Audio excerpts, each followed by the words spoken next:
واحد من أهم الشخصيات في القرن العشرين ومن أهم الشخصيات في تاريخ الفنون، رسام ونحات ومصمم، من مؤسسين حركة الفن التكعيبي. عارض الحرب بفنه وحقق ثروة عملاقة من أعماله الفنية. مر أسلوبه بعدة مراحل مختلفة واسمه أصبح مقرون بالفن والموهبة، فظهرت الجملة المشهورة: هو أنت فاكر نفسك بيكاسو؟ النهاردة هنتكلم عن بابلو بيكاسو.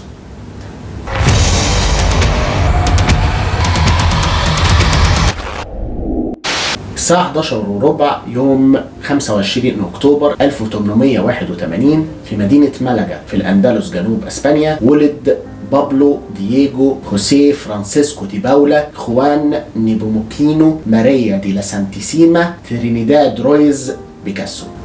ده اسمه لوحده عشان هم كان عندهم هناك في العادات والتقاليد ان اي حد بيتولد جديد بيلزقوا له اسم اي حد ميت من عمامه او من خلانه او من اخواته، فهو تقريبا شال اسامي العيله كلها معاه، على شويه اسامي قديسين، على اسم عيله ابوه واسم عيله امه. ابوه دون خوسيه رويز كان عايش مدرس فنون وكان رسام وكان من الطبقه الوسطى، وبيكاسو كان من طفولته وهو بيحب الفنون جدا، فكانت اول كلمه قالها بياز او لا بياز بالاسباني يعني القلم، فكان بيمسك من هو صغير قلم وبيقعد يشخبط بيه، وبعد كده وهو عنده 7 سنين ابوه دربه على الرسم وفضل الفنون على الدراسه العاديه. في عمر 13 سنه ابوه شافه وهو بيكمل سكتش كان ابوه اللي رسمه، فادرك انه ابنه بقى موهوب اكتر منه وقرر ان هو ما يرسمش تاني ويكرس حياته بقى ان ابنه ده يبقى فنان كبير. وفي 1895 انتقلت الاسره لبرشلونه عشان الاب يشتغل هناك، كانت جايه له شغلانه في الجامعه، واقنع المسؤولين هناك ان هم يسيبوا ابنه يختبر ان هو يخش يدرس في الجامعه، وكان امتحان اساينمنت كده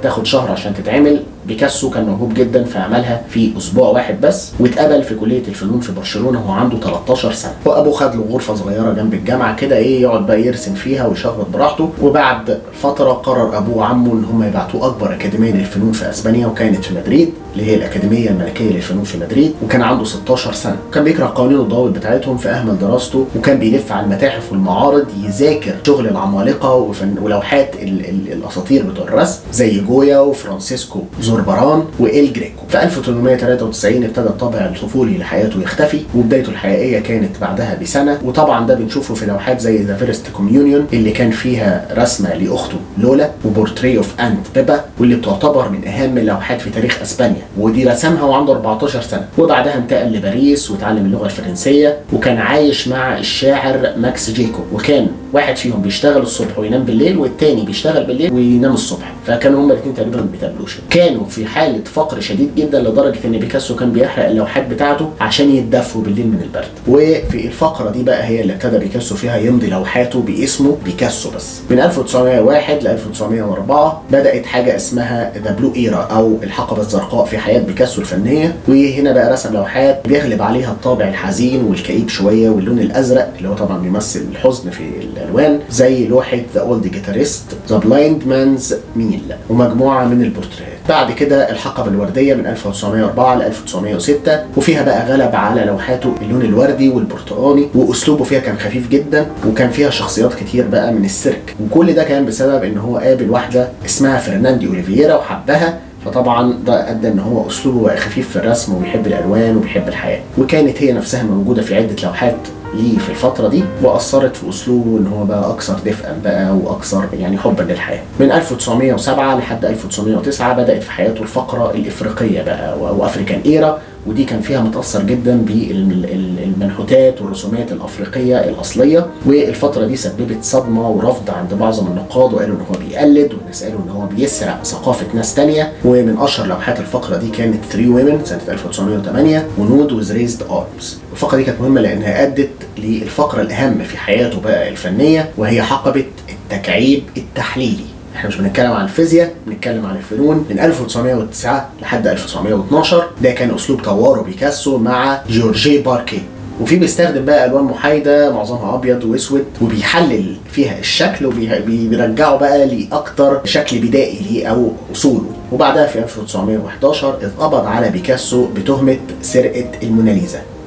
ده حصل فعلا، لان كان بيكاسو ملموم على شويه عيال صيع، وواحد منهم فعلا كان بيخطط لسرقه الموناليزا، وبعد كده اتقبض عليهم كلهم بتهمه سرقتها. بيكاسو انكر تماما انه يعرف الراجل ده، قال له انا ما اعرفكش، وماليش دعوه بيه بتاع، وطلع منها بيكاسو. بس طبعا الموناليزا رجعت تاني. بعدها بيكاسو دخل في تاني فقره من الفن التكعيبي، وكانت التكعيبيه المخلقه او سينثيتيك كيوبيزم، ودي قعدت 7 سنين بقى من 1912 ل 1919، وكان فيها بيقطع ورق من المجلات والجرايد والكتب ويلزقه، بيعمل بيه اشكال في الاخر بتؤدي بقى للوحات، وده اسمه فن الكولاج اللي هو التلزيق والتجميع ده.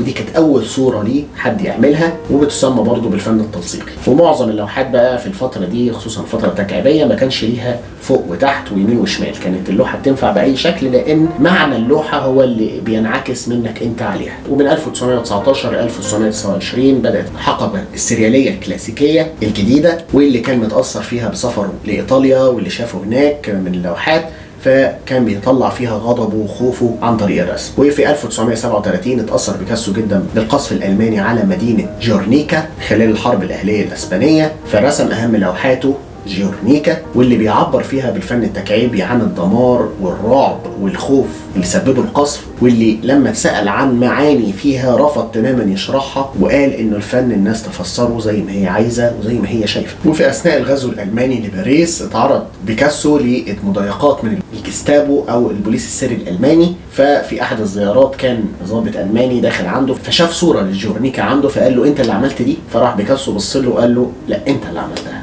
في يعني تلميح للقصف الالماني اللي سبب الدمار اللي بسببه اترسمت اللوحه دي. في اثناء ذلك كان الالمان مانعين عمل التماثيل البرونز نهائيا، لان طبعا كانوا بيستخدموا المعادن في تصنيع السلاح والكلام ده كله، فكان المقاومه الفرنسيه في باريس بتسرب البرونز والمعادن لبيكاسو عشان يعمل بيها تماثيل، لانهم كانوا شايفين ان ده نوع من المقاومه، ان باريس تطلع فن وان بيكاسو يرسم وينحت، دي مقاومه للرغبه الالمانيه ان محدش يعمل حاجه في الوقت ده. وفي الفتره دي عمل لوحات زي شارنيل هاوس، وكتب 300 قصيده بدون عنوان نهائيا، بس تواريخ مكتوبه عليهم واماكن كتابتهم، وكتب مسرحيتين. بعد الحرب ارتبط بفنانه شابه اسمها فرانسوا جيلو، واللي كانت اصغر منه ب40 سنه، وانجب منها طفلين كلود وبالوما، وبعد كده سابته بسبب خيانته واسلوبه الفظ. بعدها بيكاسو بقى مشهور جدا بقى وثري جدا، وكان عنده قصور كتير، وانشغل بالنحت شويه وعمل منحوته زي شيكاغو بيكاسو، واللي اتقاضى عنها $100,000 اتبرع بيهم بالكامل للمدينه. وعمل لوحات مبنيه على اساليب بقى الفنانين العظماء زي فيلاسكيز وجويا وديلاكروا، وظهر حتى في افلام سينمائيه زي فيلم تيستمنت اوف اورفيوس سنه 1960 لصديقه المخرج الكبير جان كوكتو. وفي اواخر حياته بقى كان اسلوبه متنوع وجريء جدا، وكان النقاد قاسيين جدا عليه وقالوا ان هو افلس ابداعيا. وفي 8 ابريل 1973 وبعد حياه طويله جدا وعامره مليانه احداث ومليانه ابداعات في فرنسا، وبسبب مشاكل في القلب والرئه توفي بابلو بيكاسو عن عمر 91 سنه. ذا اولد جيتاريست سنة 1904 بنشوف فيها عازف جيتار حزين ومكسور ومرهق، وهي من أهم اللوحات الحقبة الزرقاء لبيكاسو اللي استكشف فيها الفقر والأسى. بوي وذ ا بايب سنة 1905 من لوحات الحقبة الوردية، وفيها ولد لابس أزرق ماسك بايب ولابس تاج من الزهور فوق راسه على خلفية مبهجة من الورود. اللوحة دي اتباعت ب$104 مليون. جيرترود شتاين سنة 1906 قرب نهاية الحقبة الوردية رسم بيكاسو بورتريه لجيرترود شتاين الراعية بتاعته، اللي هي كانت سبونسر بتاعته وكانت بتدعمه ماديا، وكانت اللوحة مش عاجباه لما رسمها فكملها في وقت تاني بعدها، عشان كده الوش ظاهر أو يعني الخلفية.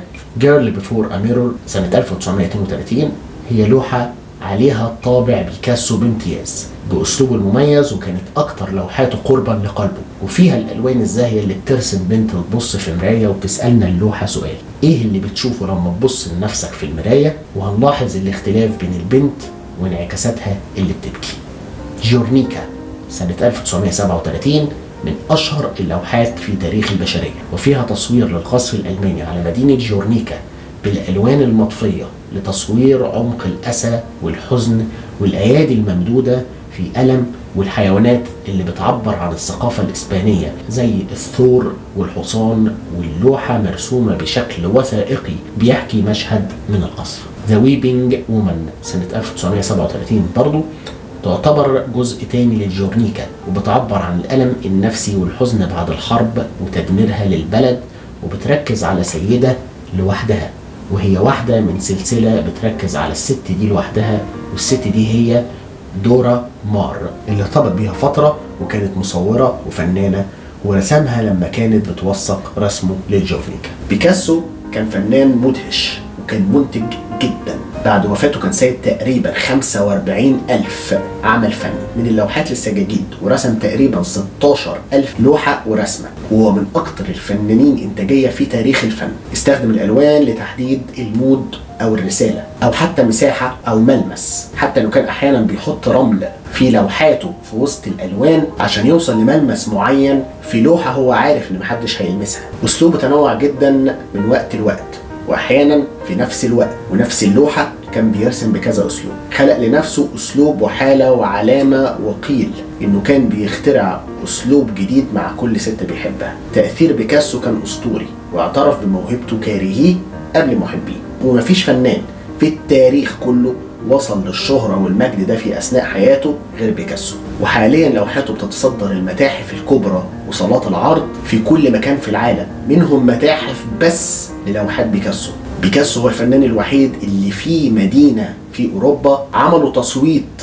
لسكان المدينة عشان يجمعوا فلوس من فلوس المدينة ويشتروا لوحتين لبيكاسو يحطوهم في متحف المدينة، وفعلا اشتروهم. وبعدها بيكاسو لما سمع بالموضوع أهداهم 4 لوحات. لوحاته اتباعت بملايين الدولارات وأثرت في كل أنواع الفنون من الباليه للسينما. بيكاسو كتب اسمه بحروف من ذهب، فأصبح اسمه رمز للموهبة، وفرشته حفر صورته في تاريخ الفن كواحد من أعظم المواهب البشرية.